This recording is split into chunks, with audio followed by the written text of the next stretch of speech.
Touadéra, Abazen et Jono Ahaba. Vous êtes interpellés ici à Gordil, les élèves de 3e privés de cours depuis plus d'un mois par manque d'un simple tableau. Yon par la rédaction de Corbeau News Centrafrique, CNC.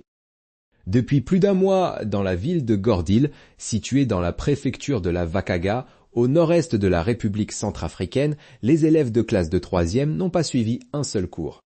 Ces collégiens inscrits en année d'examen restent assis sans tableau ni craie alors que la rentrée scolaire a eu lieu il y a plusieurs mois. C'est incroyable en 2026, lisez bien ceci, les professeurs se présentent chaque jour dans les établissements, mais impossible de dispenser les leçons. Aucun tableau noir, même un simple contreplaqué peint n'est disponible.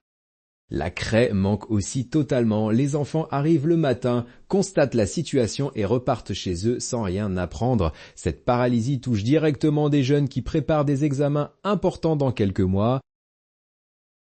Pourtant, les discours officiels se multiplient sur l'importance de former la jeunesse et de bâtir l'avenir du pays grâce à l'éducation. Faustine Archange Touadéra se déplace régulièrement à Paoua, à Batangafo et ailleurs pour répéter ses engagements. Sur le terrain à Gordil, rien ne suit, les salles de classe restent vides d'outils élémentaires.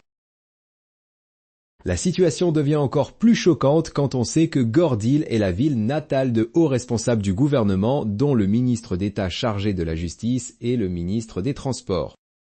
Ces personnalités originaires de la localité occupent des postes influents depuis longtemps, elles n'ont pourtant pas réussi à fournir un tableau et quelques craies aux écoles de leur propre ville. Pendant ce temps, des sommes importantes comme 16 millions sont débloquées à Touadéra pour sa campagne électorale de décembre 2025. Un simple tableau reste introuvable pour ces collégiens. Par ailleurs, dans d'autres coins du pays comme à Ouanda-Djalé par exemple, des élèves suivent déjà les cours sous les arbres ou assis par terre, mais à Gordil, le manque atteint un niveau où même le tableau de base fait défaut. Les parents et les enseignants expriment leur incompréhension totale face à cette inaction, les enfants perdent des semaines précieuses d'apprentissage sans que personne ne bouge pour corriger le problème. Le système scolaire montre ici ses limites les plus criantes en plein milieu de l'année 2026. Par Ibrahim Moussa, contactaire Corbeau News Centrafrique, tel WhatsApp, plus 236 75 72 18 21.